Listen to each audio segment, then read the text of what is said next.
So if you're thinking about doing a podcast, I highly suggest you use Anchor, and here's why. Now, first things first, it's free, and you can even make money from your podcast with no minimum listenership.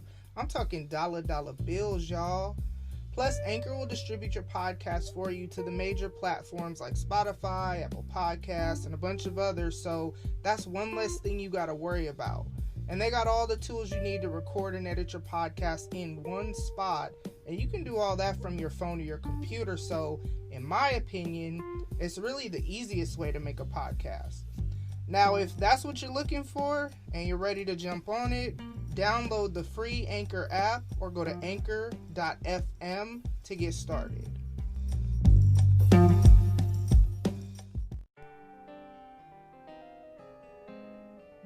What up, though? It's your girl, Tamara Dawn, and welcome to Tamara Till the Break of Dawn.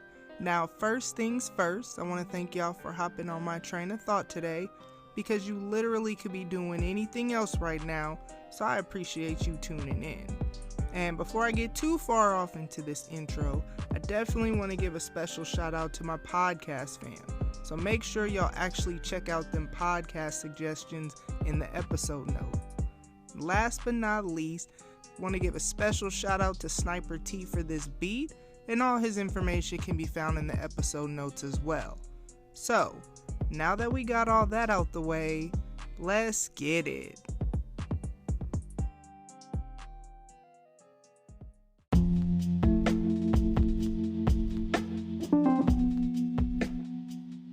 Thank you so much for this opportunity. This is Shamonica Slaughter, and my podcast is called My Journey Within. I would tell my younger self to forgive, let go, and be free. All my life, I used to hold myself down with the things I've done and what other people would do. That is what I would tell my younger self. You have to forgive. And when you forgive, it's not for them, it's for you. So you can walk into that next season that God has for you. You can let go of all the baggage and all the weight and all the drama that came with it. So you can be free because God has something better for you on the other side. This is your girl, Shamonica, and my podcast is The Journey Within. Thank you so much for this.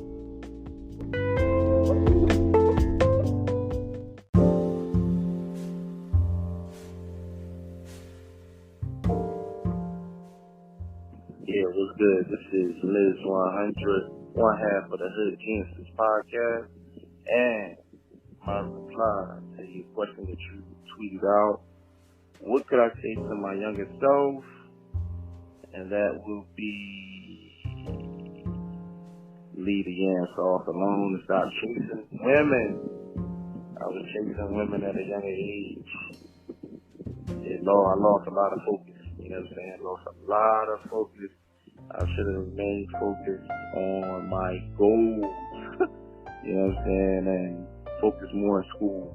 But yeah, chasing women, dangerous thing. You know what I'm saying? So shout out to everybody. Hey y'all, hey, what up though? So I definitely wanted to go ahead and include those two clips in today's episode because I asked for the feedback. I appreciated them calling and leaving me the audio message, so I definitely wanted to put them on the show. I know you may or may not have seen when I had tweeted and posted on Facebook asking, what would you give as far as advice to your younger self? And so that is definitely going to be one of the topics discussed in this episode, but I actually decided to go a different way with it, and I was able to get my homie Jason to do a little phone conversation with me, and we just kind of chopped it up and talked about, advice to our younger self, business advice. It's just so many good nuggets are in the episode, so I'm going to go ahead and stop talking and let y'all get to it.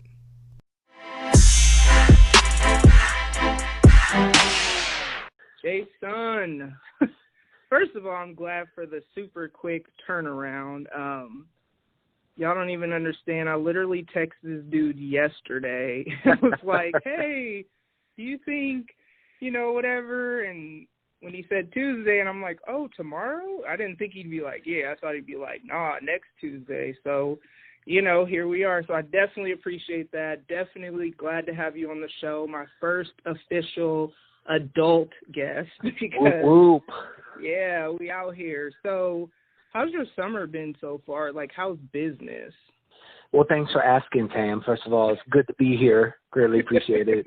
A big what up, though, to the Tamra, to the Break It Dawn fan base across the world. Oh, goodness. And business, man. I mean, I do own and operate a small business, and also am in the works of starting up another one.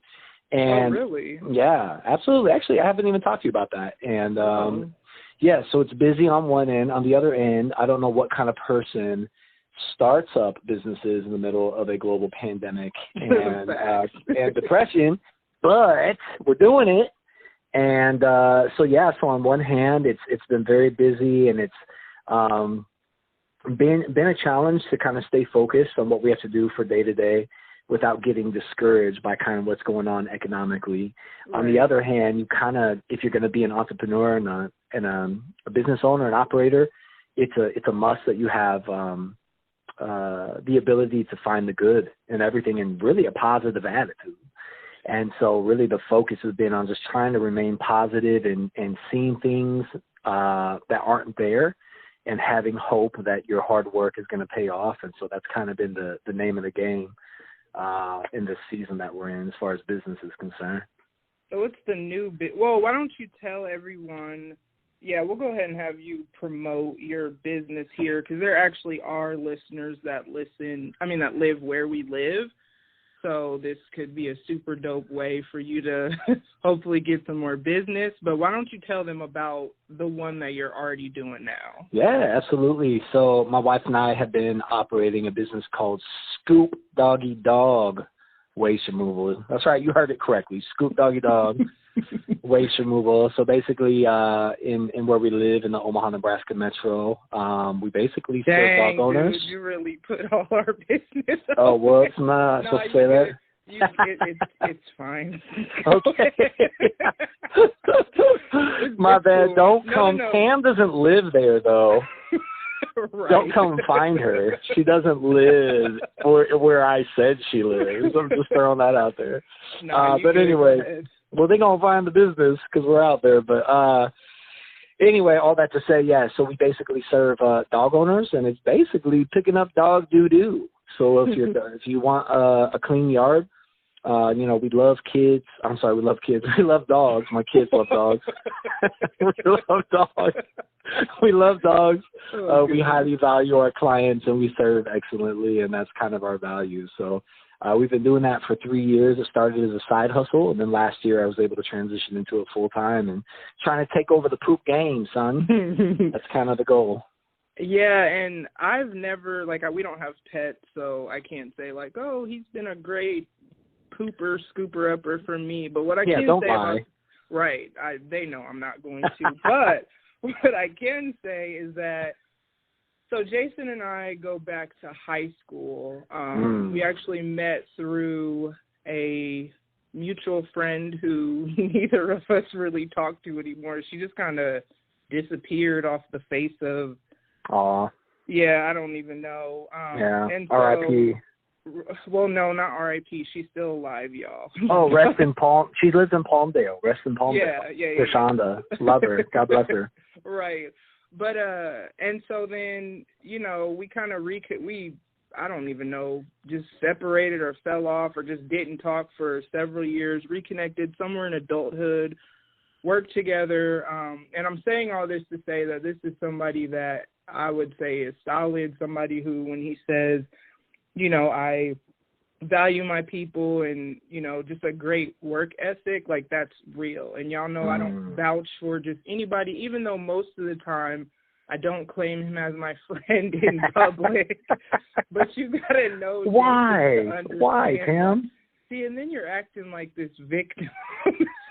I am. I do nothing to nobody. I'm just a guy trying to live life. Yeah. So why don't you tell them the story about when you were at someone's parents' house and the picture that you sent us from their parents' shower? Why don't we talk about that? So anyway, Tam and I have known each other since high Right. school, like she said. And Yeah. so I really don't know what story she's referring to. Oh, okay. We'll just move on from that. But what is the new business that you're starting? Man, new business. I'm excited about our current business and the direction that we're moving. This next business, I'm super excited about that. It is a concrete and caulking sealing business. So concrete sealant, and it's called, wow. Yeah, I know, kind of random, huh? Mm-hmm. And it's called Seal Team. You guys came up with that, or you're partnering with someone else? I came up with that. No, I wasn't asking it like in a petty way. I was just trying to. Got you. Because you never told me about this. So. Oh, yeah. No, actually, yeah. So I have, one thing that's a huge blessing of mine. My background, as far as a career is concerned, very young, I got into working with young people, so youth and family care professionally. And I had a great opportunity to kind of move around in various states and different organizations, and was really on ground level of serving youth and families, particularly in crisis that have high needs, maybe young people that were experiencing a lot of barriers. And so business ownership was not on the agenda. It wasn't even on the peripheral. But the last nonprofit that I was attached to was a ministry called the Hope Center for Kids. And as I kind of worked my way through leadership there up to executive leadership, I started having more and more meetings with the people that supported the nonprofit, which were a lot of the business owners in our community. And kind of as I started hearing what they were doing, and realizing kind of what it took and what it looked like day to day, I was like, man, this just, for some reason, just really sparked an interest in me. And then it kind of capped, funny enough, I ended up going to a conference in LA at this place called Homeboy Industries, which if you guys haven't heard about that, if you haven't heard about that before, it's an incredible, I guess, I don't even know what to call it. It's a nonprofit, it's a ministry, it's a for-profit business model, but really it takes, it's run by a Catholic priest named Father Greg Boyle, and he has many decades of working in East Los Angeles and throughout the greater LA area with gang members particularly. And this could be anybody, anyone that's coming out of recovery, anybody that's coming out of jail, anyone that's literally on the streets. And part of helping them was help connect them to a career field or a business. And then they started this business generation machine that started cranking out different businesses and business idea, and then providing opportunities for these people in his program to invest in these businesses. So once I saw that a business could be a tool of helping people, empowering people, helping give people a vision for their life, it was just one of those life-changing things where I was like, wow, I had never considered that before. And so all that to say, that's kind of what started leading me into the field of business ownership and stuff like that. And so I was really blessed when I was exploring these things by running into a couple, what they would become friends, that were in an investment group, and they would invest in small businesses. And so throughout my conversations, I basically kicked this idea. My wife and I were trying all sorts of side hustles, all sorts of side businesses.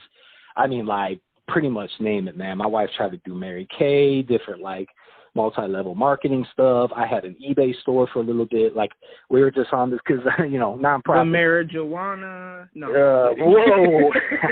Stayed away from that one. I'm just kidding.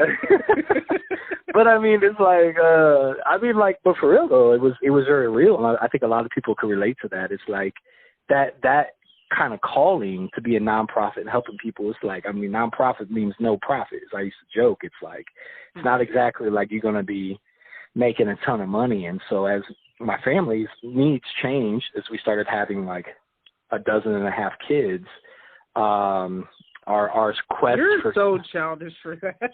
I know, I'm sorry. About what you just said.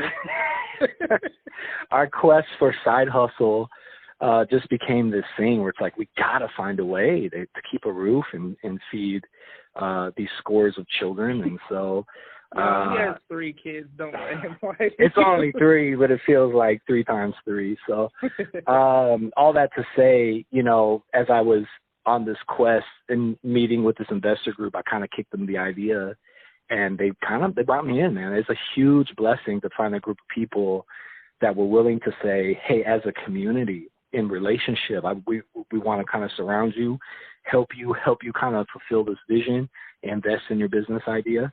And we kind of went off to the races from there. So these are the same folks that I'm working with in regards to SEAL Team. So be on the lookout, I guess, for that.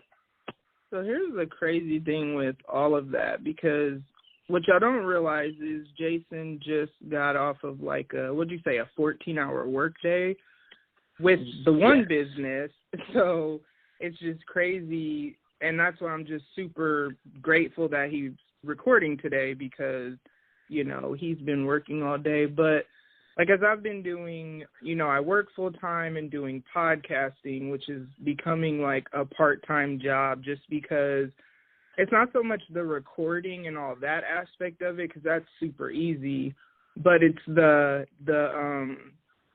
like building relationships with people, and you're on your phone all day. And I really, really love the podcast community. Like, it's just crazy, and we'll get off into some other stuff I want to talk about with that later. But I say all that to say I couldn't imagine then on top of that, like, how you, because Lisa also does whatever with the workout clothes or whatever that she's selling. Yeah.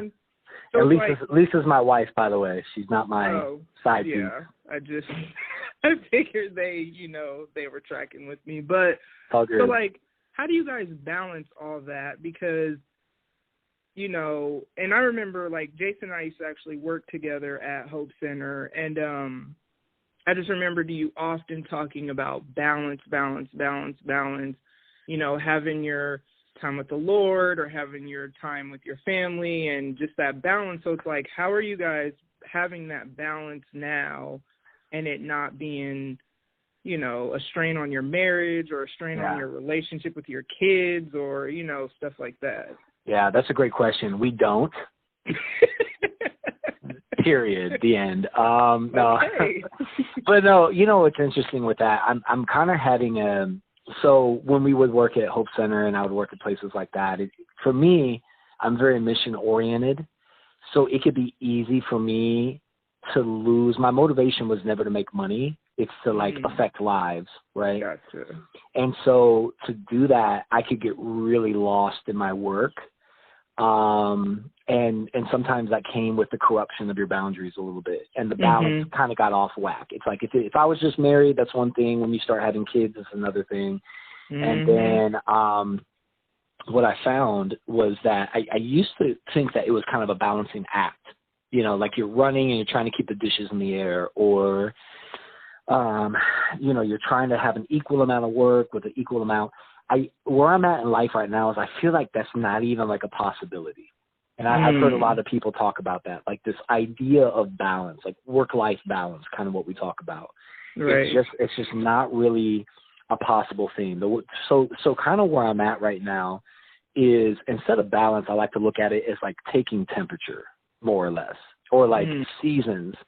To me, it's like that's more of I'm outside a lot, so like I speak the language of weather and seasons. We live in a place, I'm not going to say what city because I don't want to you already said it earlier, dude. Edit it out. I don't want Tam stalkers to know where she lives, but I hope I ain't got no stalkers. we live in a place that has a changing of seasons, and so it's a good reference point for me. So, for example, if I look at, let's say, my family life, it's about taking stock frequently, or basically just looking at the temperature. How do I feel things are going here?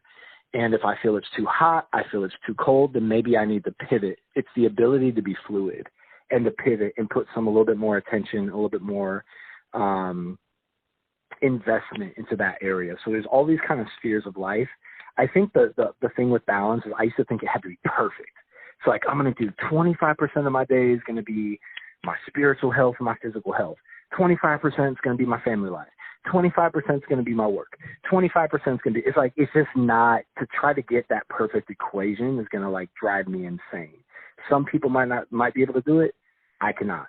So ultimately I started looking at it like, this is a season where I feel I can kind of just see the earmarks that my family needs more of my attention, more of my intentional investment. So maybe I need to figure out for this season, for the next month, for the next 2 weeks, for whatever it is, maybe it's even a week, I need to really be intentional about investing in that. And then that's kind of what I'm doing. It's just more temperature gauges. And ultimately, one thing I learned as well is like myself, just my own mental and physical well-being is so important. So I've been investing in that in this season more than I have, to be honest with you, in my entire life. As I was told by a very wise man, you are the production center. If you do not take care of yourself, production shuts down. And then all the spheres of your life are going to suffer. So that includes spiritual, mental, physical, and emotional. So it's counterintuitive, especially when you're in a field like the business of people where it's all about output. If you're a single parent, if you're a parent in general, if you're a stay-at-home mom, if you just always have people that you are responsible to, man, that's hard. It's hard to gauge how much you're outputting and then saying like, hey, you know what? And then you get to a point, a lot of people, it's just like they break. They get to breaking points instead of like gauging and saying, okay, I need to find a way to make sure me as a production center is taken care of. Diet, sleep, exercise, spiritual care, whatever that looks like for you. Maybe it's a break, whatever the case may be. So that's kind of my framework now, is more based on taking temp, with all those spheres, trying to gauge the seasons, not trying to fight a perfect balance, but trying to be fluid in order to pivot. I guess that's kind of where I stand right now. I love that you brought up the physical and spiritual part as well as the mental, because that's something that I talk about on here a lot, just the importance of it all, because and sometimes I wonder if I've become jaded about a lot of things in life, but when it comes to because everybody that listens, you all know I'm a believer, and you know that, I always say things like, well, the Lord is important to me, but it may not be to you, and yada, yada, yada. And what I wrestle with, and what I've always wrestled with, is where I see a lot of times in the church, it feels like it's heavier on the spiritual without some of the practical things that you need to do in addition to that. And I'm not going to say the church in general, this is what the pastor's preaching from the pulpit, although it could be. Right. But interactions and conversations I've had with certain people, it's like, oh, well, you just got to pray. Well, no, maybe I need to apologize. Maybe I need to set better boundaries, just practical things. And so I love that you kind of talked about that in addition to, the spiritual aspect. But then that production center quote, say that one more time just so I can, I really like that. So credit, this is my personal mentor. He is an incredible dude. His name is Neil Wise, and he's a retired lieutenant colonel in the Air Force, and then his second career was a therapist at a group home that I worked at. And he would say all the time, you are the production center. When you shut down, all production shuts down. So what one of your main focuses need to be, he would ask me all the time, how are you taking care of the production center?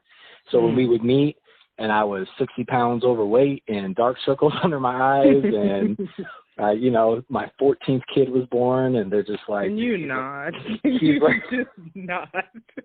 And he's just like, okay, so how is and I was like, bro, you can look at me and you can see where how the production center is doing. Right. And it would affect everything.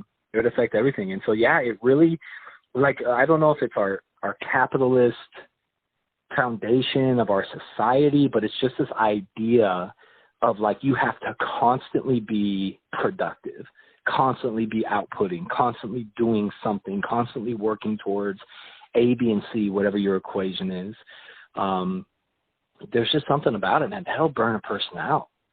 It'll burn a person out quick. And so it is kind of a counterintuitive, like just getting centered and scheduling time for whatever that is to repair, to replenish your output, to repair you as a production center, and to just be more centered. So, yeah. I heard, so I listen to a lot of different indie podcasts. I don't really listen to any celebrity because, especially now as a podcaster, I understand how hard it really is to build a following when no one knows you. And so I just feel like, yes, celebrities worked really hard to get to where they are as far as the acting, the singing, whatever. And then it's like the podcast, in addition to that, is just like, oh, I can just do this. And it's like they already have their following, so it's a little bit easier for them to have, you know, maybe millions of listeners, whereas the rest of us are like really having to bust our butts to like, you know, make it happen. And so there's this podcast for Brown Girls blog that I actually listened to yesterday, because that's what I do all day is listen to a bunch of different podcasters while I'm working, because my current role doesn't really require much interaction with people, you know what I mean? And even if I do, it's usually over a computer screen, especially right now while we're working from home. But I don't even really have many video calls. It's more Teams messages than anything. And so I just listen to podcasts all day, because when I'm working on reports and stuff, it just kind of helps me to get focused. But one of the things that she was talking about is the 5 love languages, which I know you know what they are, but I'll just go over them real quick with everybody else. So it was, you know, it's acts of service, it's words of affirmation, it's quality time, gifts, and what is the 5th one? Affirmation, touch. Yeah, physical touch.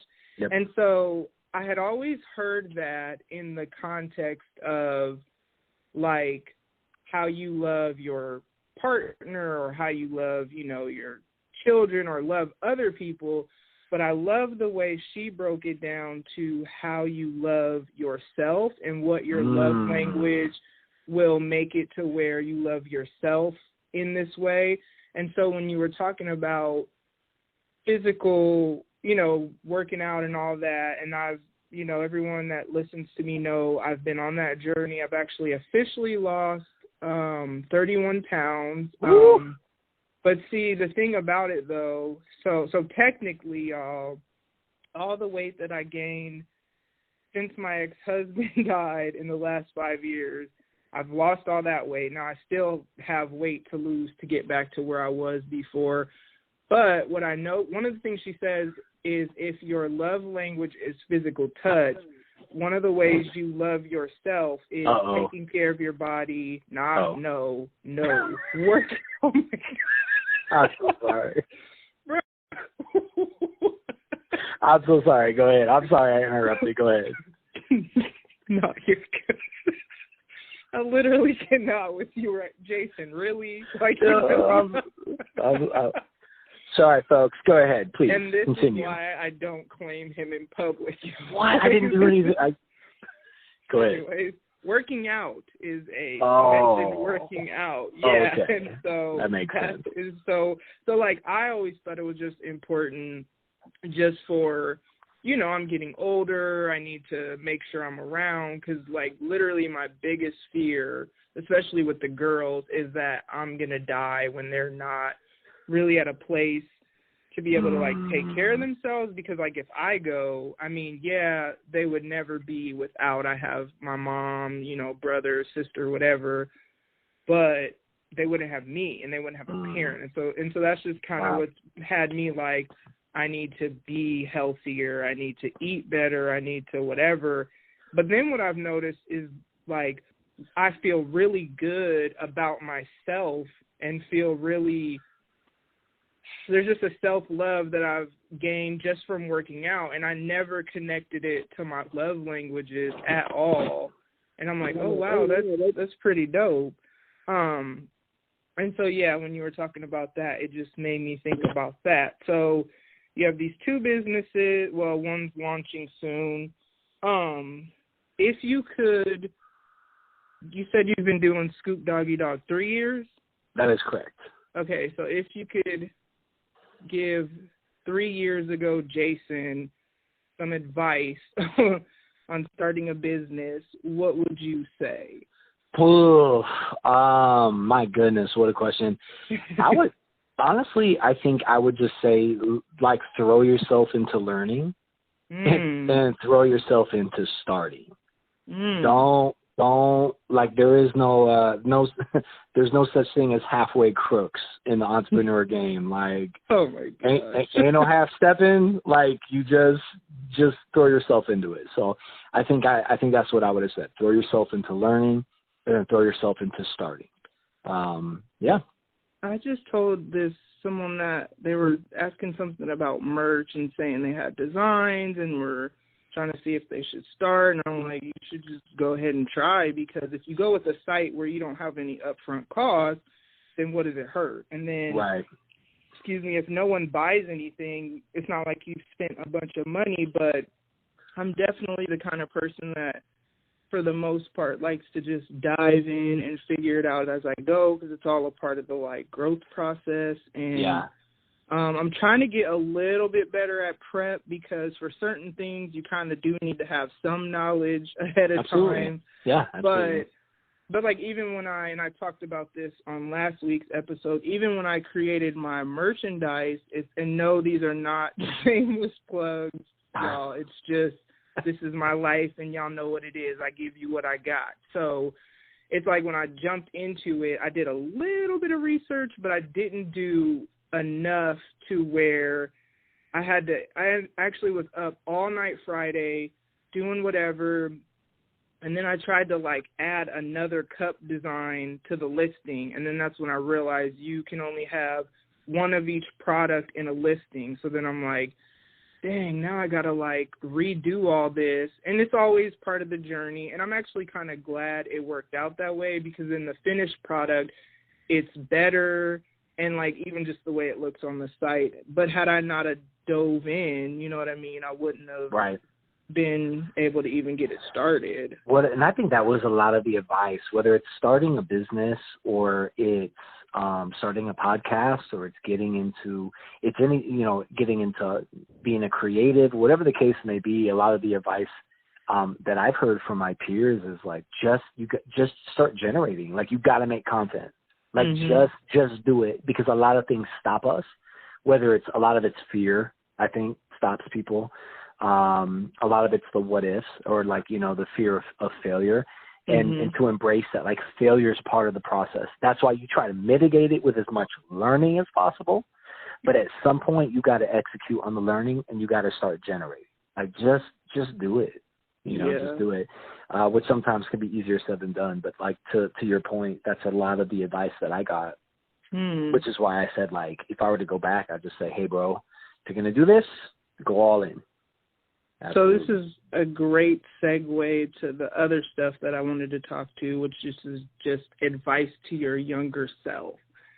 And I'll start to give you time to think about something, because this will kind of go into this whole thing with the podcast community versus the rest of the world, I guess. And so, I am someone who, especially on Twitter is big with retweeting and all that stuff, just to let other people hear or see maybe someone's episode. So even if you don't, I'm in a retweet group with 50 other people, and I may or may not have listened to an episode, but I retweet every time they do, because even if I necessarily don't want to listen, or even if they don't want to listen to my show, one of their listeners might, or one of their followers, might want to check it out. And so that's kind of why I do stuff like that.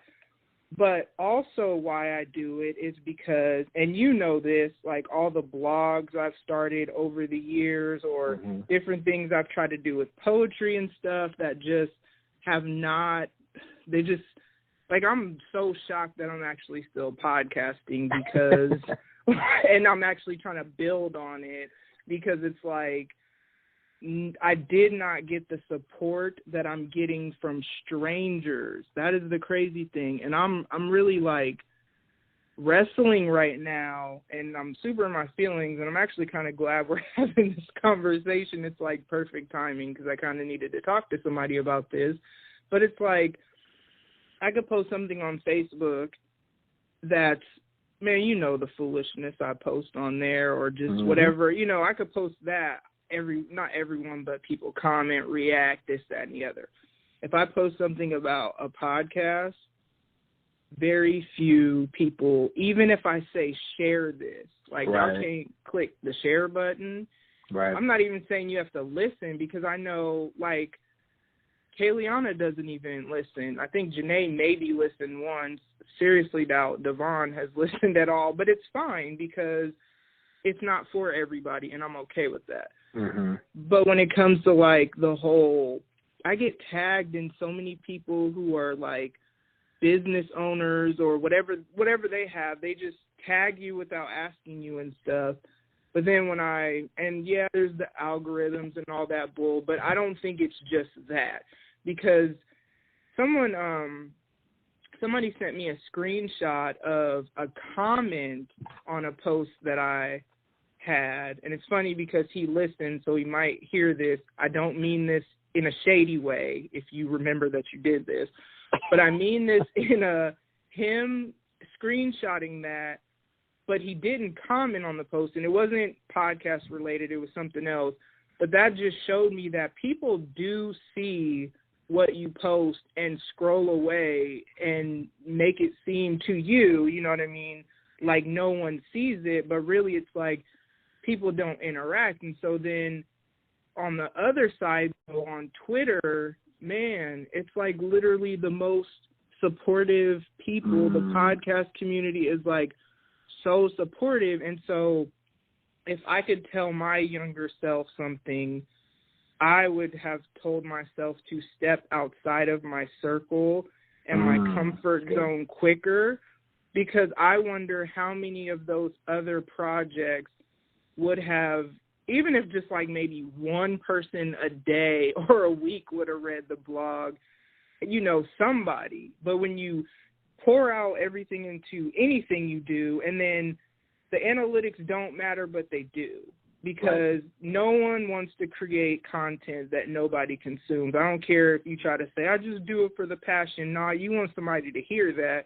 otherwise, or read it or whatever.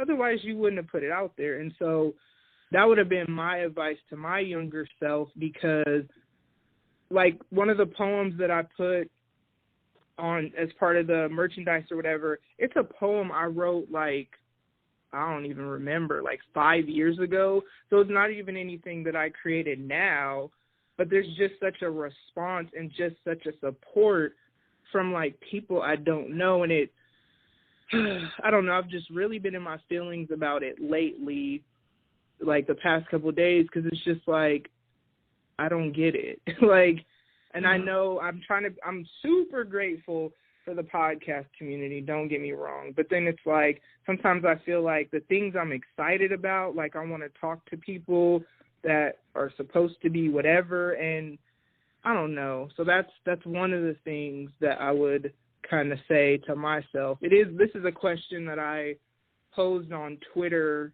and Facebook one day, and I was going to do this episode a little bit different, but then when I decided to have you on the show, I'm like, oh, well, you know, I want to have a conversation with somebody about this.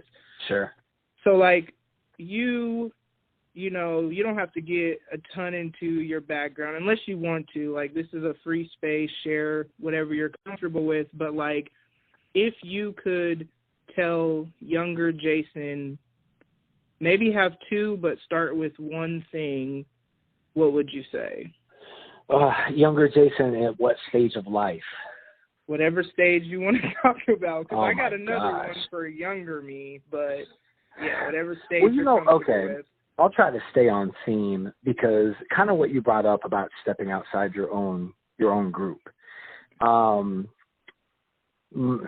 My thoughts and experience. So there was a time in life where I was a hip hop artist. A lot of people don't know that. Yeah. So I'm gonna bring that up. Don't worry. I'm in semi-retirement, but so there's a culture, especially when you're an artist, that what you would really like is a culture of support, from other creatives, especially in that art form, in that specific art form, or those related to that art form. And so, like, what I hear you saying when it's like, hey, what I create and what I generate, I put out there, like, why is it that I struggle with the people closest to me, like sharing it or investing it?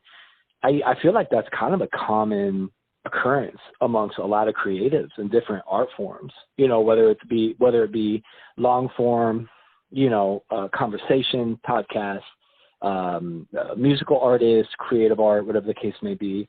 And I have a couple of thoughts on that, but I feel like that's kind of the curse of the creative, is not feeling appreciated or supported, maybe by those closest to them. But that's why it's important to, like, grow an audience, because eventually they become your promoters, so that you don't have to worry about that. And maybe part of it for us, also, if you're creative, a lot of times we're more sensitive people. Oh gosh, right? Yeah. And I've so, been in my feelings so much the past couple of days, it's ridiculous.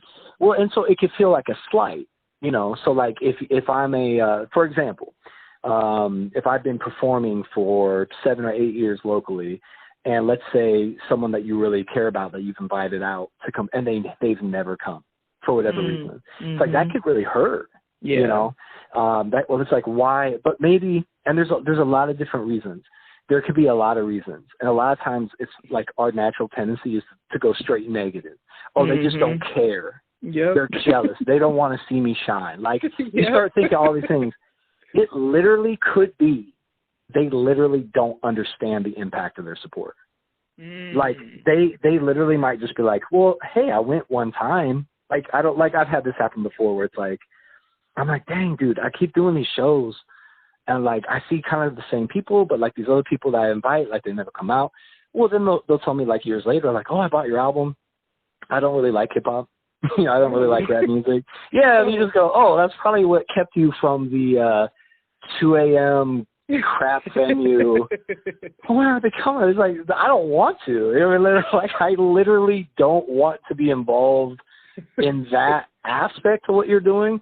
But like, they feel like maybe one time they did something and that's enough to show.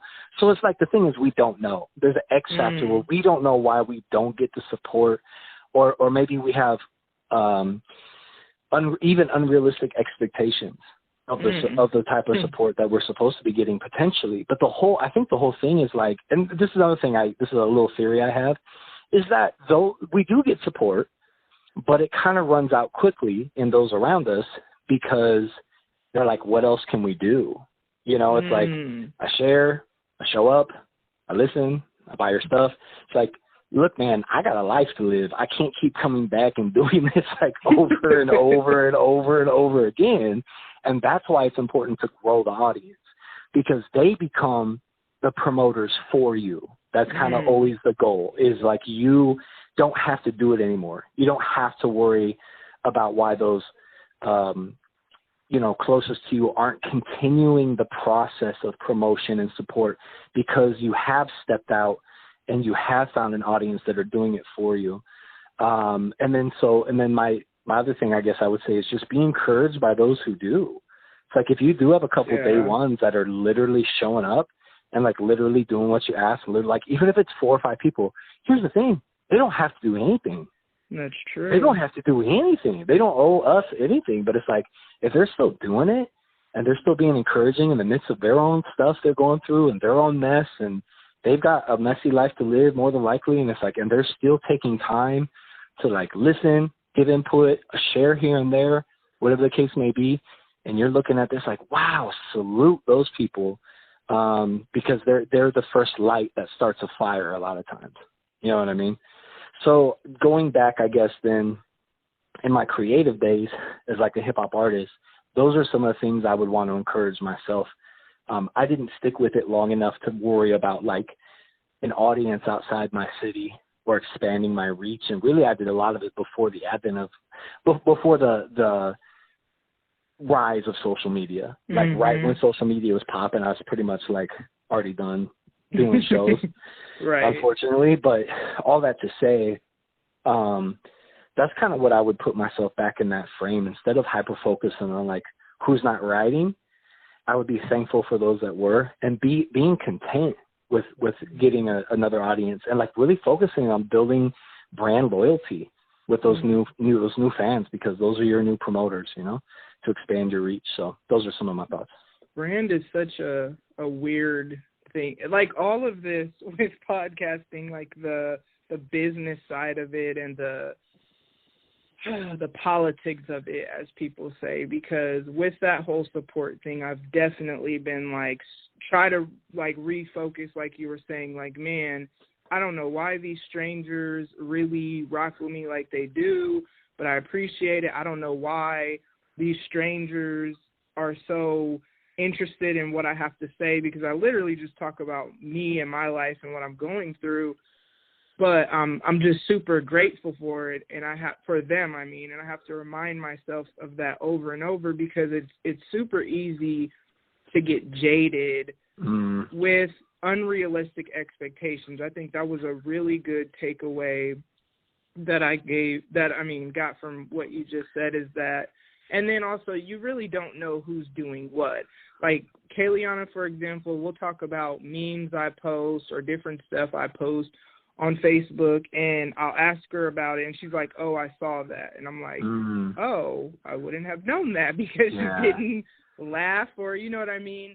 And so it's kind of like, I think, though, the sensitivity piece, because I kind of talked to everyone before about how for a while I just got caught up in trying to numb how intense my emotions were. Like I told y'all before, it doesn't matter what I was doing, and simply because I don't want you to feel like if it's something you do that I'm trying to like throw shade your way. Whatever I was doing, just it wasn't good for me, because honestly it was stifling my creativity. And I definitely see it as I've come out of that, and just how focused I am and all these things.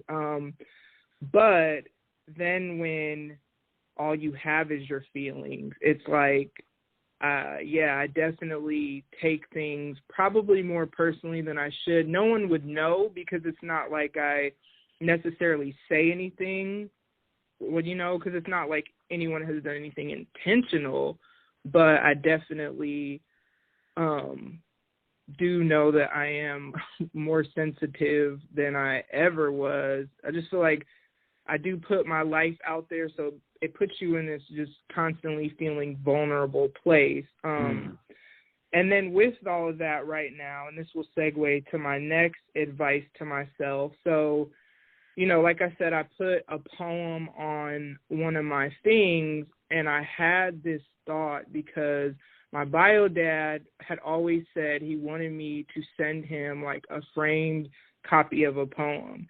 And the poem little listing or whatever, it's like on a canvas, on a pillow, on a tapestry, on all this different stuff.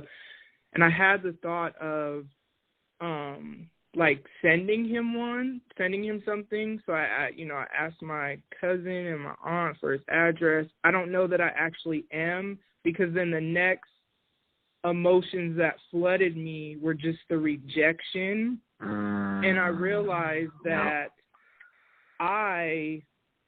it's because of, and it's not to like blame it on him, because it's still something that now that I realize that's what it is, I need to work on that and this, that, and the other. But what I realized is his rejection and like continuous. It wasn't just like one time. It's like over and over and over. That's the message. The message was that I don't have time for you. You know what I mean? I may tolerate you for a little bit. No, he doesn't verbally say that, but that's what I get from it. I can tolerate you for a little bit, but then it's too much and I can't do it. And what I realize is that transcends into every relationship. And so oftentimes I feel like, and I've talked about this on here, but I'm now understanding why, is that I feel like people tolerate me, and it's because of my wounds from him. So if I could say anything to my younger self, it would just be that, his inability to see my worth, to see that me as his only daughter is someone important, it doesn't mean that I am any less valuable as a human being. And it also doesn't mean that anybody else feels like that. Yeah, there's some lady that she ain't even been following me on Twitter a month yet, I don't think. And I don't even know if she listens to the show. Half the time I don't know where people come from. I just follow back until they unfollow me, and then I unfollow them. That goes, though, into the politics of, oh, my gosh, I guess it's a thing where people follow you to get up their followers, and then they unfollow you. And I just, the ethical side of that is just grimy, because I'm willing to support any and everybody. If people ask me questions about how I did something or whatever, I share that knowledge, because like there's room for all of us. And so in the podcast, I guess, industry or whatever, it's actually really supportive. Like, I didn't expect that. Maybe there's competition, I'm sure, because there's going to be stuff in any industry, but right. I more so see support and love, and like I've made really good friends. But this woman, I usually am on Twitter like all day, and I was super busy running the kids around, playing taxi cab, and so I wasn't on Twitter. And just me not being on Twitter for however many hours made her like, well, dang, I wonder if she's okay. And so it's like, to this woman, maybe it's jokes or whatever, it doesn't even matter.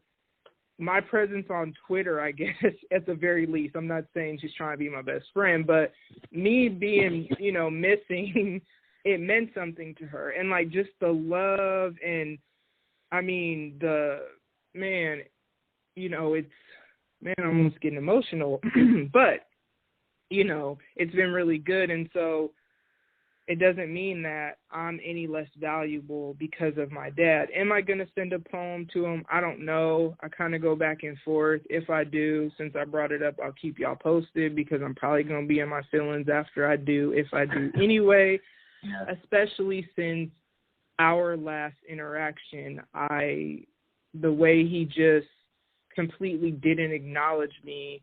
But what I also know is that, and I always try to like look at things from other people's perspective, and I always try to believe the best about people, and it can be to my detriment sometimes, but his brother did just die before that. You know what I mean? And grief does crazy things to people in addition to whatever. And then it's like, what I also know is that I don't know much about his dad, because he didn't tell me, my grandpa, I guess I should say. But my grandma passed away before I was born, and he was in some military, because that's where he met my mom, and almost didn't go back. So if he wouldn't have been back, y'all wouldn't be hearing this podcast, because I wouldn't even be alive. But so it's like you grew up basically without a mom. And I don't know. I try to think about these things and like be compassionate. Does he deserve it? I don't know. But do I deserve the compassion that people give me, or the compassion that the Lord gives me? Probably not. Not at all. So it's like, though, back to the point, I would definitely tell myself, don't let the mistreatment of others kind of like cause you to not want to be loving towards others, because there's so much freedom. Like, we were created for relationship. We were created to want to love and be loved. I feel like that's we're naturally bent towards that. Yeah. But it's pain and wounds and just the trials of life that causes us to get jaded or more guarded or whatever. And so I've been, even in the podcast world, even something small, like I said, people unfollow you. So if I was going to operate out of woundedness, then I just wouldn't follow anybody back when they follow me. And then you might miss out on like genuine relationships, kind of living in fear. And so I've really had to just kind of, in a sense, not be dumb, like still be guarded, still be wise, use discernment, whatever words you want to use, but also at the same time, like throw caution to the wind and just love people anyway, because we're all going through something, so it's kind of like, why treat people any worse than what they're, like, you don't know what people are walking through, you know what I mean? Yeah. So is there anything else that you would say to your younger self, whatever age, Jason, you want to focus on? You know, probably just continuing off what you said, and I know this is like, we go through our journeys for a reason and levels of maturity and understanding, but what you even just processed through, it's like you identified the core issues. It's like you know yourself, to explore yourself enough to ask yourself the hard questions and do the hard work. And at the core of it, you say, hey, this barrier in this situation is rejection. Where does that rejection come from? Does that rejection have implications for my life and everything else that I do? Yeah, it does. Wow. Okay, so what are you going to do about that? And then part of that processing is, you know, having a truth of like, I am enough, I am worthy, despite what this core belief might have been telling me. So you have to identify the truth or a lie or the mix in like the core belief that you have. And even one of the tools that you use to say, like, empathy, it's like looking in someone else's eyes. It's like, do I have unrealistic expectations on this person? Potentially. Look at their life. Like, what in their life is causing this output of rejection, of some negative emotions that seem to be projected onto me, whatever the case may be. And I know it's hard to like look at my younger self and say, hey, you need to do all those things. It's like, well, freaking, I don't know how. And that's like a lot of us. It's like, we don't know how. We have to learn these internalized skills. We have to learn how to do these things. And we either need to learn it from something or somebody. Someone has to teach us, because what that is freedom. Like, that's freedom. And if you're going to be a creative, one of the most important things that you're going to have to overcome, you got to be fearless. You got to overcome fear. And fear is huge, because fear can manifest itself in rejection. What is that? That's a fear rejection. Where's the rejection come from? A lot of times we look at our upbringing. It could come from our parents, our upbringing, trauma, things that happen to us, whatever the case may be. And so I think about this frequently. I don't live in it, but it's like, that's my biggest thing, that like, I was a person that didn't understand how those core messages of pain, of rejection, of hurt, like really formed my core beliefs as a person. And like, I didn't start realizing that was the case and actively start working on it until probably my mid-20s. And it's been a journey ever since. I mean, ask my wife for sure. It's like, all right, I'm 38 now, and it's like, bro, I feel like I am maybe 5% better than I was like in my 20s. I have a long way to go.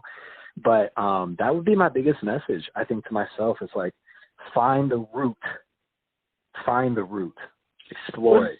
Let me pause you, though, because I always feel like you're too hard on yourself. Like, I feel like you're way harder on yourself than you need to be. You know what I mean? Because, and I've said this before, despite believing the best about people, whatever, like, if I say you're a solid person, then you are. Like, I don't just throw that title out with everybody. And I just think about the things we've talked about, the things you've done, just the compassion you have for things that maybe the next person wouldn't.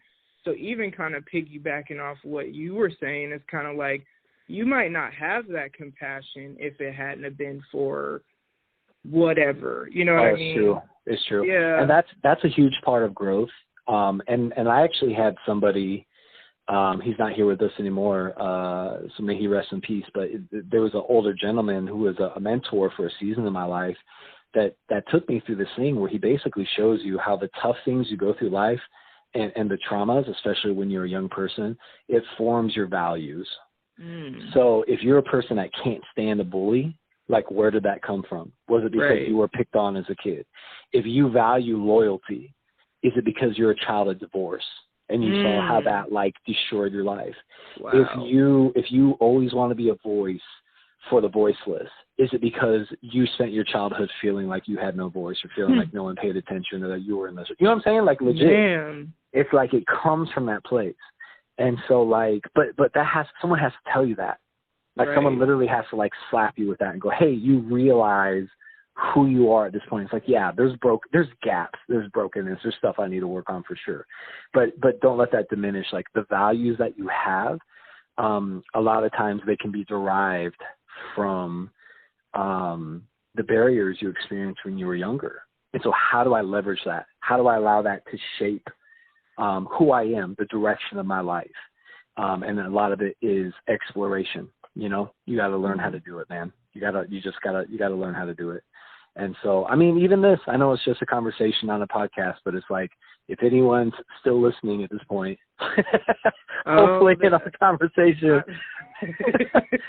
just like an opportunity to say, wow, like what in my past has informed my values? What are the fears in my life and where do they come from? And now that I've explored that, what do I do with it? You know? Right. And you kind of said, what'd you say? Basically, it's like you were saying you have to learn it. Almost kind of like I wouldn't be as supportive as I am in the podcast community if I hadn't had the lack of support from everyone else. Like, I wouldn't have a heart for, I don't know, unhealthy relationship dynamics or whatever if I hadn't had a divorce and then a ton of situationships and all this stuff. Yeah, and so it's kind of like I don't have regrets because someone asked me something about, you know, marriage and divorce recently on Twitter, and he asked me if I regretted anything, and it's kind of like I really don't, because if I hadn't have had that, like I look at where my mindset was, even about relationships back then, like we should have never got married because I was getting married for the wrong reasons, and I'm pretty sure he was too. But it's like, if I had never had that, I wouldn't have started digging to feel like, okay, well, how did we get here? What can we do? And then just this whole journey, this last 13 years of trying to just like be healthy. And then that's why I'm so passionate about people having healthy relationship dynamics, or, you know, working on themselves or just whatever, just because I didn't. And it was very toxic to me, the relationships I was in, but then I also know I was operating in very selfish ways. And I still wrestle with it now, like how selfish I can be.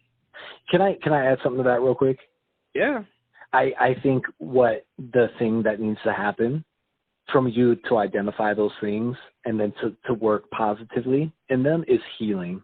I think that's the missing thing. I think it's like, that's what I was just thinking. I was like, how did I get, like, even this conversation just making me reflective. It's like how, and then I've watched you walk through like just craziness in your life. It's like, how did you get from A to C? And I think the B step is healing. Like once you identify like what that is, there has to be a season where healing happens, and that no longer, you still might have to cope with that thing. You still might have to deal with it in different ways, but it doesn't stunt your growth anymore. It doesn't cripple you anymore. And you slowly start to operate out of it, and you can have freedom. And then out of that freedom, you can identify your values, and then you can kind of move in that direction. But I think where we get stuck, and I would see this a lot, this is like super sidebar, not to get off on a tangent, but it's like, oh, I do it all the time. But it's like when you still work in a field where you're active in helping people who need help, like vulnerable people that need help, especially vulnerable adults.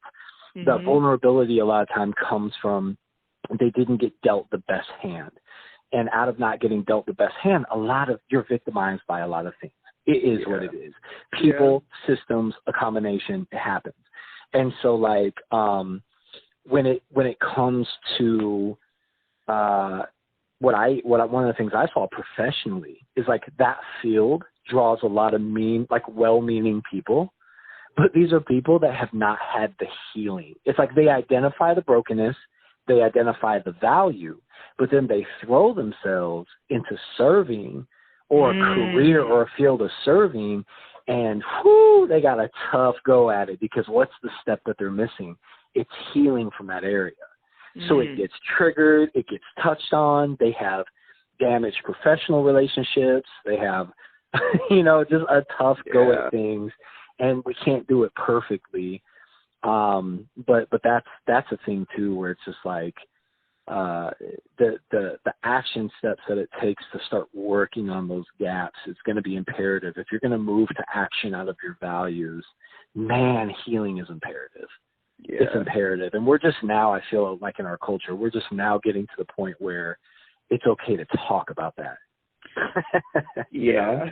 And it's interesting because, like, in the Black community, mental health even is something that we're hearing it more talked about a lot more now, but it wasn't always that way. It was, that's white people stuff and this, that, and the other. And it's kind of like, well, no, we all have brains and we all have, emotions and relationships, dynamics. Stuff that we go through. But I'm loving seeing kind of like a rise in that, because and then this is where I get my wrestle and my just unrest when it comes to, I'll just say the church, because it is what it is. It's not like my specific church in general, but still, it's just like, so I look at like, with Janae, and I've talked to you guys on here about just like the struggles she's had since her dad died, and there were many things. She's doing really well now. She actually just started working. So all my kids are working. This is amazing. But, like, there were many things that attributed to how she's doing really well now. Yes, tons of prayer, tons of prayer. But also seeing a therapist every week. You know what I mean? Yeah. Having somebody that she can learn practical steps to be, holistically, I guess that's the word I'm looking for, healthy, and not just, I'm, I guess, a super Christian, but I don't even know how to deal with regular stress in life, and I become, like, easily overwhelmed or easily anxious or whatever, and I don't know what to do with that. And it's kind of like, this is where I struggle, because it's kind of like, if you don't have, and I even talked to her about, hey, make sure you're eating, make sure you're, like, getting sleep, because all of those things, work out, because it's not about necessarily weight loss, especially not for her or any of my kids, but it's just, you got to stay healthy and stay active. It's just good for you. It's good for your body to get moving. I'm not saying you got to go run a marathon, but maybe walk around the block, And your brain. Yeah. Body and brain, absolutely. Yeah, and so it's just kind of, it's crazy. It's crazy. Well, because I know that we could literally talk forever, but I do know that, you do got a wife and kids that you got to get back to. So before we go, I got a bed to get to, man. I'm tired. These guys are fine. I need to go pass out. Because we definitely had a long work day. But why don't you remind the people the name of your business, and then I'll make sure to put your information in the episode notes. Oh, yeah, I definitely am all about, if I could try to promote, or if you could get even just one business, one more customer or whatever. They don't have to say it was because of me, but if somebody wants to go, I definitely highly recommend them. So and then if you have anything else you want to promote, if you're coming out of rap retirement or just anything, just now's the time. Yep. Love it. I appreciate it. Yeah. So the business is Scoop Doggy Dog waste removal. So its website is Book Scoop Doggy Dog, DOGGY, because we keep it fresh coast around here. Oh my God. And so you can find us on Facebook, Instagram, Book Scoop Doggy Dog, DOGGY.com. Also the SEAL team is coming. We're going to sneak in at midnight and treat your concrete for all your concrete treatment needs. That sounds creepy. Why are you sneaking in people's houses at midnight? No, it's usually driveways or parking lots, but okay, gotcha. no, we operate in the darkness. I made that up. Okay. And then hey man, if you want to, Migrant Son, Migrant, Migrant Son was my MC name. Mm-hmm. I still got an album for sale on Bandcamp, Migrant Son really? of Bandcamp. Feel free to support your boy. It's about to go free for the 5-year anniversary. I'm like, it's like $3 right now. I think I've sold one copy in the last 2 years. So I'm like, I might as well just make it free. I have a physical copy, y'all. So don't. Hey, well, you know, we still keep it old school. I have actually 8 tracks. I got 28 tracks left. I'm trying to push out. So I feel like it's an autograph CD, but I'm not sure. But I definitely still have my CD. Put that on eBay, and they will shut your eBay account down. Stop. So all that to say, Migrant Son, check it out if you want to support that way. Good old boom bap hip hop. That's all I have. All right. To promote. Jesus. All right. Try Jesus. Don't try me. Oh, dude. I know. I know you saw that video. Oh, that was dope. That's dope. I don't necessarily prescribe fully to his scriptural context, but I like the idea of trying Jesus because I have wanted to slap lots of people during this quarantine. Lots and lots of people. And it's me. It's my own heart. I got to work on it. But anyway, all that to say, thank you, Tam. Appreciate the opportunity and opportunity to promote. It's been awesome being on your podcast, and much success in the future. All right. Well, yeah, definitely thank you for, coming in. And then to y'all, as always, I definitely appreciate you tuning in week after week. To my new listeners, I love y'all too. But my regulars who actually really enjoy writing my train of thought every week, definitely appreciate that. So as always, have a great rest of your day, night, week, whatever it is. Be safe. Take care of your mental health, spiritual health, physical health, and all that good stuff. Make sure you got your mask on out there because the Rona is still, I don't care if y'all think it's made up, it's still something that we got to just do what we got to do. And as a matter of fact, shameless plug, I have a bunch of mask designs that's right. on my site. Get that merch. Right, so y'all should definitely check that out. There's so many different stuff, and I'm sure you'll find something that you like. But other than that, I'm going to go ahead and let y'all go, and I will see y'all next week. So first things first, shout out to Sniper T for this beat, and all his information can be found in the episode notes. Now, like I say on social media, I want y'all to interact with me, so here's a few ways you can do that, and the links and whatnot to all these methods are in the episode notes as well. Now, you can leave me a voicemail. Call 720-457-4022. You can email me. Hey, y'all can follow me on Twitter, follow me on Instagram, and I'll follow you back. And then you can go ahead and slide in the DMs, just not on no weird stuff. You can also like the Facebook page, and the link on there goes to my email as well.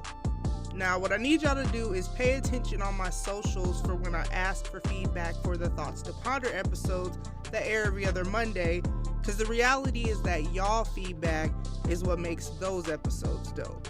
So, leave me a voicemail, follow me on Twitter, Instagram, Facebook, or email me. Just holla at your girl.